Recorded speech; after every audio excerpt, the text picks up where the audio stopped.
Dear HSC Aspirant, Assalamu alaikum. Today we are going to learn something very different. আমরা একটা রুলের মাধ্যমে আমরা তিনটা রুলসের ব্যবহার বা হচ্ছে তিনটা গ্রামাটিক্যাল আইটেমের ব্যবহারটা দেখব। এই রুলটার সঙ্গে আমরা সবাই মোটামুটি পরিচিত, যেমন হচ্ছে নো সুনার হ্যাড এবং হচ্ছে ভার্সেস হার্ডলি হ্যাড অথবা স্কার্সলি হ্যাড। এই ব্যবহারটা হচ্ছে জাস্ট এই ওয়ার্ডটা হচ্ছে যেটা আমরা বাংলাতে বুঝি যেতে না যেতে, করতে না করতে, খেতে না খেতে। মানে হচ্ছে যখন অতীতের দুইটা ঘটনা একসাথে ঘটে তাহলে হচ্ছে যেই ঘটনাটা একটু আগে ঘটে, সেটা হচ্ছে আমার পারফেক্ট, পাস্ট পারফেক্ট, মানে হচ্ছে নো সুনার হ্যাড। আমরা জানি হচ্ছে পারফেক্টের অক্সিলারি হচ্ছে হ্যাড। সো হচ্ছে যেটা আমরা পড়ে আসছি হচ্ছে অনেক আগে, যে একটা খুব কমন একটা এক্সাম্পল আছে, সেটা হচ্ছে ডাক্তার আসিবার পূর্বে রুগী মারা গেল, মানে হচ্ছে the patient had died before the doctor came. So এই দুইটা ঘটনার মধ্যে যেই ঘটনাটা আগে ঘটছে হচ্ছে কোনটা, যেটা হচ্ছে রুগী মারা গেল। তাহলে যে ঘটনাটা একটু আগে ঘটছে, যেটা হচ্ছে অতীতের অতীত আমরা যেটাকে বলি, তাহলে হচ্ছে সেটা হচ্ছে পাস্ট পারফেক্ট। আর যেটা একটু পরে ঘটছে সেটা হচ্ছে আমাদের পাস্ট ইনডেফিনিট। সো একইভাবে হচ্ছে নো সুনার হ্যাড এবং হচ্ছে হার্ডলি হ্যাড অথবা স্কার্সলি হ্যাড, এদের মিনিংটা এবং হচ্ছে গ্রামাটিক্যাল ব্যবহারটা কিছুটা ভিন্ন, বাট এদের মিনিংটা কিন্তু একদম হুবহু সেম। যেমন হচ্ছে নো সুনার হ্যাড মানে হচ্ছে এইখানে যদি আমরা বাংলাতে বলি যেতে না যেতে, করতে না করতে অথবা খেতে না খেতে। যেমন আমরা ফার্স্টে দেখতে পাচ্ছি যে নো সুনার হ্যাডের পরে নর্মালি হচ্ছে সাবজেক্ট, তারপর ভার্বের V3 মানে হচ্ছে ভার্বের পাস্ট পার্টিসিপল, এবং এরপর হচ্ছে এক্সটেনশন যদি কোনো কিছু থেকে থাকে, অ্যান্ড দেন হচ্ছে দেন। এই যে ব্যাপারটা এখানে দেনটা হচ্ছে অবশ্যই স্পেলিংটা একটু খেয়াল রাখতে হবে। অনেক স্টুডেন্ট কিন্তু জানে জেনেও কিন্তু ভুল করে ফেলে। সেটা হচ্ছে দেনের স্পেলিংটা হচ্ছে THAN, এটা নট THEN। সো এখানে অবশ্যই খেয়াল রাখতে হবে এটা হবে THAN। অ্যান্ড দেন সাবজেক্ট, তারপর হচ্ছে ভার্বের কোন ফর্ম, পাস্ট ফর্ম, মানে হচ্ছে পাস্ট ইনডেফিনিট। বাকি অংশটা হবে আমার পাস্ট ইনডেফিনিট, প্রথম অংশটা হচ্ছে আমার পাস্ট পারফেক্ট।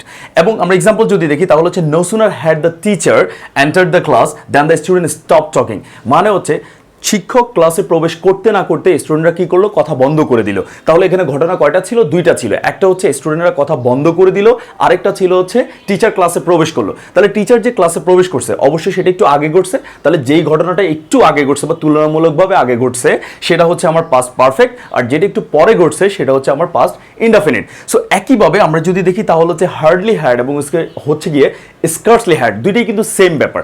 বাট এখানে যে ডিফারেন্সটা আছে, ডিফারেন্সটা হচ্ছে আমরা নো সুনার হ্যাডের পরে আমরা ওখানে কনজাংশনে হচ্ছে বা হচ্ছে মাঝখানে ইউজ করি হচ্ছে দেন, বাট এখানে কনজাংশন হিসেবে আমরা ইউজ করবো হচ্ছে হোয়েন। বাট এদের মিনিং টোটালি হচ্ছে একই রকম, এদের মিনিং এর মধ্যে কোনো তফাৎ নেই, বিন্দুমাত্র কোনো তফাৎ নেই। সো আমরা যদি এখানে দেখি হার্ডলি হ্যাড অথবা স্কার্সলি হ্যাড, এখানে আছে কি, তারপর সাবজেক্ট, তারপর হচ্ছে ভার্বে কোন ফর্ম, পাস্ট পার্টিসিপল ফর্ম বা V3, এরপর হচ্ছে এক্সটেনশন এবং হচ্ছে কি হোয়েন বসাবো, এবং সাবজেক্ট প্লাস ভার্বে কোন ফর্ম, পাস্ট ফর্ম। সো এদের দুইটার মধ্যে কিন্তু মিনিংয়ের কোনো তফাৎ নাই। আমি আবারও বলছি মিনিংয়ে কোনো রকমের তফাৎ নেই, বাট এদের মধ্যে মূলত হচ্ছে জাস্ট দেন এবং হোয়েনের তফাৎটা থাকবে, মানে হচ্ছে কনজাংশনটা কি হবে, একটু ডিফারেন্ট হবে। এগুলো কিন্তু আলটিমেটলি কোরিলেটিভ কনজাংশনের মধ্যে পড়ে। সো এই দুইটা রুলস বা হচ্ছে এই নো সুনার হ্যাড অথবা হার্ডলি হ্যাড অথবা স্কার্সলি হ্যাডের যে রুলসটা, এই রুলসগুলো হচ্ছে আমরা কেন বলছি যে 3 in 1, কারণ হচ্ছে এই জিনিসগুলো আমার থাকবে হচ্ছে স্পেশাল ফ্রেজ এন্ড ওয়ার্ডসে HSCর জন্য, সেকেন্ডে থাকবে হচ্ছে কমপ্লিটিং সেন্টেন্সের মধ্যে, থার্ড হচ্ছে রাইট ফর্ম ভার্বসের মধ্যে। কারণ হচ্ছে কমপ্লিটিং সেন্টেন্সের মধ্যে কিভাবে থাকতে পারে, সে হচ্ছে নো সুনার হ্যাড দিয়ে আমাকে বললো হচ্ছে no sooner had the teacher entered the class, এরপরে আমাকে আর কোনো কিছু দিল না। তাহলে আমরা জানি হচ্ছে কমপ্লিটিং সেন্টেন্স, যেহেতু আমি রুলসটা জানি যে নো সুনার হ্যাডের পরে দেন হয়, তাহলে আমি বাকি অংশটা অবশ্যই ফুলফিল করার আগে দেন বসাতে হবে, তারপর পাস্ট ইনডেফিনিটে সাবজেক্ট প্লাস ভার্বে কোন ফর্ম, পাস্ট ফর্ম দিয়ে করতে হবে। স্পেশাল ফ্রেজ এন্ড ওয়ার্ডসের মধ্যে আমার বাকি অংশটুকু দেওয়া থাকতে পারে, এই যে অংশটুকু নো সুনার হ্যাডের জায়গাটা আমার গ্যাপ থাকতে পারে। তাহলে আমরা যদি দেখি সেখানে দেন আছে, এরপর একটা ক্লজ আছে পুরোপুরি বা পাস্ট ইনডেফিনিটে আছে, তাহলে অবশ্যই আমরা সেখানে কি ইউজ করবো, নো সুনার হ্যাড অথবা নো সুনার হ্যাডটা ব্যবহার করবো। আর যদি হোয়েন থাকে তাহলে আমরা ব্যবহার করবো স্কার্সলি হ্যাড অথবা হার্ডলি হ্যাড। সো এটা খুব সহজ একটা টপিক, বাট এটা যদি আমরা মনে রাখতে পারি তাহলে আমরা ন্যূনতম কয়টা বললাম, 3টা গ্রামাটিক্যাল আইটেমের মধ্যে আমরা এই টপিকটা পাবো, এবং এটা থেকে আমরা কি করতে পারবো, আমরা জাস্ট সহজে কি করতে পারবো, আনসারটা খুঁজে বের করতে পারবো।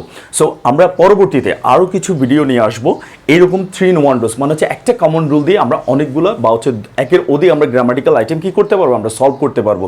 ততদিন আমাদের সঙ্গে থাকবেন, ইনশাল্লাহ ভালো থাকবেন, আল্লাহ হাফেজ।